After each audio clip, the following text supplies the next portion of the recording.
Hey boys and girls, welcome to our weekly recap of Being Mary Jane, Season 4, Episode 6.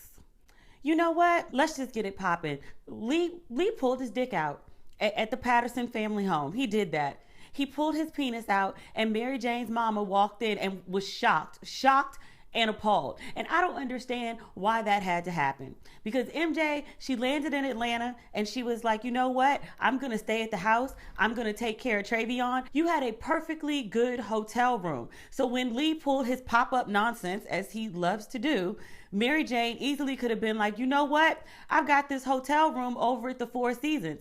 I tried to be cute, tried to be grown, tried to have my man stay in my room at my mama's house because I was pushing 40 and thought she was going to go for that, which Mama Patterson was like, nope. Instead of just being like, you know what, let me go use this unused hotel room that my company has already paid for, MJ is like, let me sleep in the child's room. Let Lee sleep on the couch down in the den. And then they were like, you know what, we're going to try to get it popping while everybody sleeps. It's a million people living in that house. There is never a time when everyone is asleep and you are not suspect to get walked in on. Like, Travion's there, Isabel's there, Niecy's there, you got Mama and Papa Patterson there, Patrick is there. That's a lot of damn people to be trying to sneak around. Y'all like, oh, it's expensive hotels. Ma'am, you spend $2,000 on shoes. You spend $20,000 on a bag, but you don't want to go get a hotel room so you can get it on with your man without your mama walking in? And Mama Patterson, bless her heart, she was like, look, I'm not scared of the peen. I've seen the peen before. I got a husband and 2 sons, but I'm not trying to see no strange British peen laying up on my couch. If I see it again, it got to go. I got to cut it off. What can you say to that? But other than that, like MJ, professionally, she's on her grind. MJ got to go down to Atlanta, and not for nothing. Like, I like that the show tried to do something new. I like that they tried to introduce MJ to a new audience in a new city with a new job, a come up real cute until she messed it up. But okay. But I love that they tried something new. But MJ belongs in Atlanta because her family dynamic is what makes that show work. Mama Patterson and her reads and Richard Roundtree just walking around being lovely and over 60 and just fine. Just that man has had a lifetime of fine. I respect that women have been swooning over him for decades. I'm getting sidetracked. The point here, what is the point here? The point here is that MJ needs to be around her family because Niecy and her shenanigans and Patrick and his like WTF and trying to get his life together and Richard Roundtree just looking beautiful. Like, that's good TV. But you know who's getting the short shift here? I think Cara.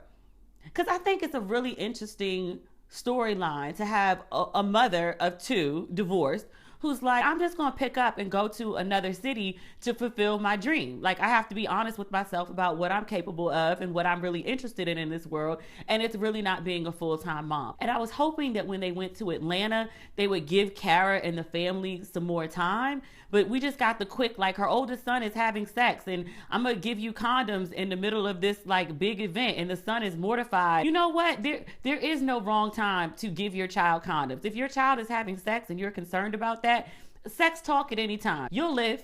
Nobody will die. And you're going to take these condoms so you're not creating any more lives. Did you read Ask Demetria yesterday with the guy with the threesome? And he got like both of the girls pregnant during the threesome because he didn't want to wear condoms. This right here is why I support Cara talking to her son about condoms anytime, any place. The gas station, the grocery store, the gala. Have at it. Talk to the kids about sex. So her son doesn't end up like that man writing in on Ask FM with twins. Got some twins from 2 different women. Lee, child, look, I think he's a nice guy. I've given it. He does seem genuinely interested in her. Like, I can't with the pop-up thing. Like, that's a red flag to me. But clearly MJ, you know, she isn't fazed by it. And a lot of viewers, they think that's cute. But other than that, like, and, you know, pulling his penis out at her mama's house, you know, but she co-signed that. So whatever. He's an okay guy. He's eating hog's head cheese. That ish is disgusting. Look, I understand culture, traditions. I'm not mad people had to eat it. You do with what you had, but I'm not eating it.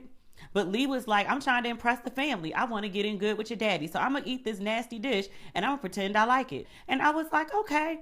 Mary Jane, she couldn't figure out that situation, how to get to the judge at the gala. Lee was like, you know what? I got you. Let me give you a little alley oop, which I didn't understand the conflict there. If I'm trying to do publicity, if the choices are let me talk to this local reporter, like versus let me talk to this woman who has an audience of 5 million, me personally, I would go with the 5 million. But you know, everybody ain't me. Oh, cock blocking ass Vlad. I was so mad at him. Like he went and told Lee, yeah, Mary Jane, I tried to holler at her multiple times and she wouldn't holler at me. She only likes, you know, balling type dudes. So one, dude, you're corny. It's not necessarily that you weren't balling. It's that you're a cornball. Okay, so one, I don't understand this whole idea that women are supposed to date broke dudes or not powerful dudes. Like people say that all the time. Like, oh, she only dates men with money. Is that a problem? Like, do we ever say to men, you only date women with fat asses? Like, people are like, yeah, I only date women with fat asses because I like fat asses. Like, no one ever questions that. You only date women who are really beautiful. Yeah, because I like really beautiful women. Like, okay, nobody ever questions that. A woman's like, yeah, I want to date a man that has some money and some power. Oh, you're a gold digger. There's no such thing as dating a man with too much money. Like, I'm trying to think, what else happened this episode? Papa Patterson. Oh, Niecy and Trayvon. Okay, so the child is biting people at school. This is the second time he's been suspended. Still yet, and he has a bunch of nightmares, right? Still yet, they have not gotten this child any therapy. And Niecy's like, oh, they're persecuting him because he's biting people at school. Well, yeah, baby, it's not really persecution. You can't have your child running around biting people. Now, I empathize with the little fella. Like he's been through a traumatic experience, but get your baby some help. Don't just be like, oh, he's having nightmares and like eventually it'll go away. No, it won't, because it's been a while since that incident and it's still happening and the baby is lashing out and biting people. But get the baby some help. But Mary Jane suggested it. Hopefully Niecy will take the advice. You know, you never really know what Niecy's going to do. So she shaded Lee.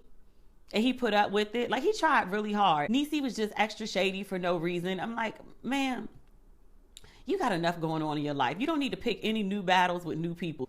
I'm trying to think, is there anything I missed? Vlad is whack. Mama Patterson. Richard Roundtree looks good. No Michael Ealy this episode, which you know devastates me. Like, I look forward to this show for many reasons. But you know, Mr. Ealy, I am a fan. And I don't want to see another episode that does not involve him, BET. You brought the Maserati on the show. You need to give it a spin every episode. Ain't no reason. Nobody puts Michael Ealy in a corner. That's not what you do. That's not what you do to Michael Ealy. You bring him on the show. You put him in every single episode. I just need 30 seconds. That's all I need. It's something that I look forward to. And I missed it this episode. I felt deprived. And I don't like feeling that way. So we got everybody, right? We good. Well, boys and girls, I think that's it. Thanks for tuning in. Hope to see you next week. Bye.